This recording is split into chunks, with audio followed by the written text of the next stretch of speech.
Dan apa yang disebutkan oleh Nabi di dalam sebuah hadis, khairukum man ta'allama al-Qur'an wa 'allama. Sebaik-baik kalian adalah yang belajar Quran dan mengajarkan Al-Quran. Saya nggak ada di antara keduanya, tapi di antara keduanya kita berada di sekitar itu.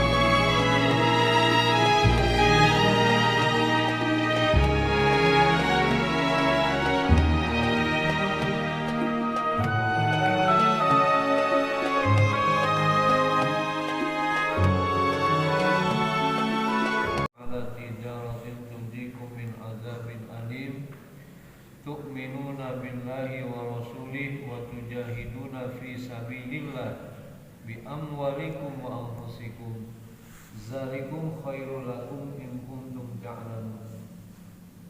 Alhamdulillah, pertama-tama marilah kita bersyukur kepada Allah. Salawat serta salam semoga terlimpah kepada Nabi kita Nabi Muhammad Rasulullah sallallahu alaihi wasallam,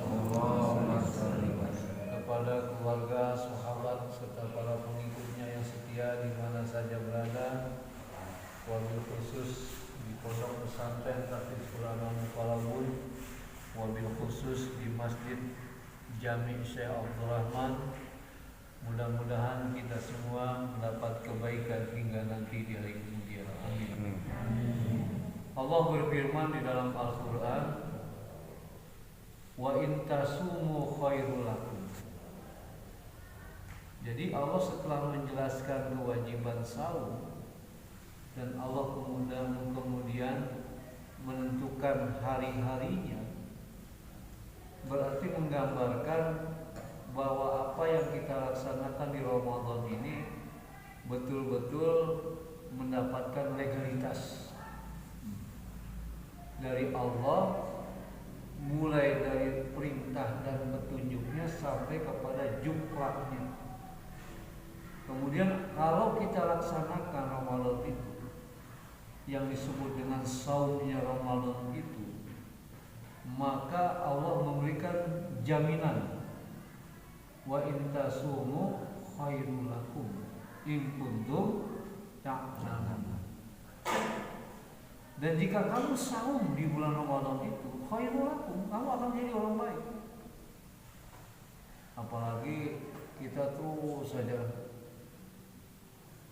berdoa kepada Allah sebelum kita tausiah, mudah-mudahan kita mendapat kebaikan. Terus kita aminkan. Kebaikan yang mana? Ya kebaikan ketika kita menjalankan apa saja yang diperintahkan oleh Allah. Kebaikan itu nggak jauh dari apa yang disebutkan oleh Allah dan Rasulnya. Bahkan itulah sebenarnya kebaikan. Kita ingin hidup baik, tapi kebaikan menurut siapa? Kalau menurut Allah dan Rasulnya, Allah sebutkan di dalam Al-Quran seperti itu. Di ayat yang lain lagi, sebelum spesialis lagi adalah kuntum khaira ummah ukhrijat linnas. Kuntum khaira ummah ukhrijat linnas ta'muruna bil ma'ruf wa tanhauna 'anil munkar wa tu'minuna billah. Kuntum khaira ummah, kamu itu tetap berada dalam kebaikan. Itu arti kuntum khaira ummah. Karena kuntum ini berasal daripada kana yakunu. Kawan. Itu siapa yang namanya? Bukan. Ya. Adalah keberadaan kamu. Nah itu. Kalau mau dijelaskan dari segi bahasanya, kamu itu eksis sebagai kamu itu orang yang sebaik-baiknya umat, kamu akan tetap menjadi orang baik sebagai umat. Ukhrijat linnas, yang dikeluarkan linnas untuk manusia. Sedangkan kita sudah diajarkan oleh Nabi dalam sebuah hadis, khairun nas anfa'uhum linnas, sebaik-baik manusia adalah yang bermanfaat bagi manusia yang lain. Lah bagaimana bisa manfaat bagi orang lain kalau kita tidak jelas kebaikannya? Makanya surat 3 ayat 110 Allah menetapkan kamu tetap dalam kebaikan untuk dikeluarkan untuk manusia. Syaratnya adalah ta'muruna bil ma'ruf, kamu terus saja mengajak kepada yang ma'ruf, wa tanhauna 'anil munkar, mencegah daripada kemungkaran, wa tu'minuna billah, kemudian kamu beriman kepada Allah. Amar ma'ruf harus dilanjutkan dengan nahi mungkar. Amar ma'ruf nahi mungkar harus dilanjutkan dengan beriman kepada Allah. Beda lagi apa yang dikatakan oleh Rasulullah, tapi bukan berarti beda. Pekerjaannya akan menjadi sama. Apa yang disebut kebaikan menurut Allah di ayat itu dan apa yang disebutkan oleh Nabi di dalam sebuah hadis, khairukum man ta'allamal Qur'an wa 'allamah, sebaik-baik kalian adalah yang belajar Quran dan mengajarkan Al-Quran. Saya gak ada di antara keduanya, tapi di antara keduanya kita berada di sekitar itu. Memang kita tidak belajar Quran, memang kita tidak mengajar Quran, tetapi kita adalah orang yang mengupayakan fasilitas untuk supaya orang enak di dalam belajar Quran. Itu juga akan menjadi sama statusnya sebagai orang baik. Bagaimana nggak baik? Asbab dirinya, sebab keberadaan dirinya, sebab ada dirinya, sehingga terbentuklah satu fasilitas yang enak buat belajar Quran. Kita masih kalah dengan saudara-saudara kita yang jauh.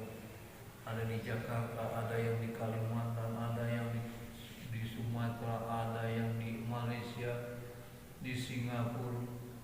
Walaupun mungkin seperak dua perak, mereka titipkan harta rezeki mereka itu untuk pembangunan sekolah, pembangunan masjid.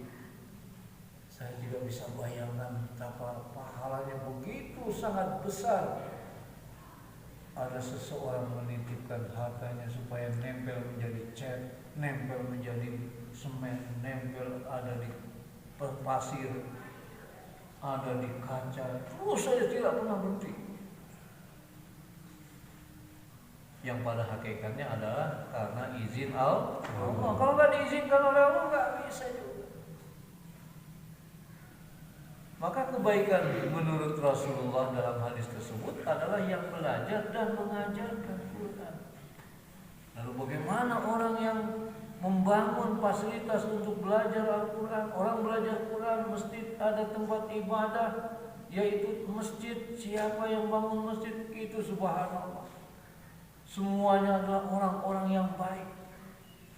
Bersyukur kita kepada Allah. Allah berbuat baik kepada kita karena Allah kirimkan orang-orang yang baik, yang terus tidak pernah berhenti menitipkan hartanya di jalan Allah. Orang yang belajar Quran itu tidak langsung amar ma'ruf nahi munkar, tapi amar ma'ruf nahi munkar nggak mungkin bisa jalan kalau nggak belajar Quran. Apa yang mau diamarkan dan apa yang mau dinahikan, ayo ke sini, kemana? Ke Quran. Jangan kemana? Jangan melanggar apa yang diperintahkan oleh Allah, yang dilarang oleh Allah di dalam Quran. Beriman kepada Allah, nah memang beriman kepada Allah itu bisa nggak baca Quran, bisa nggak belajar Quran, nggak bisa. Orang beriman kepada Allah mesti dia itu belajar Quran. Walaupun kehidupan itu sering dinilai dengan nilai-nilai material, tapi Quran hadir, tidak kemudian alergi dengan hitungan-hitungan material yang sudah terjadi di kalangan manusia. Apakah Islam takut bertemu dengan orang materialis? Tidak. Dengan orang orientalis? Tidak. Karena kalau kita pikir-pikir, kita pun dulu orang kapitalis, orang orientalis, orang materialis yang selalu menghitung segala sesuatu itu dengan untung rugi, dengan kacamata dunia.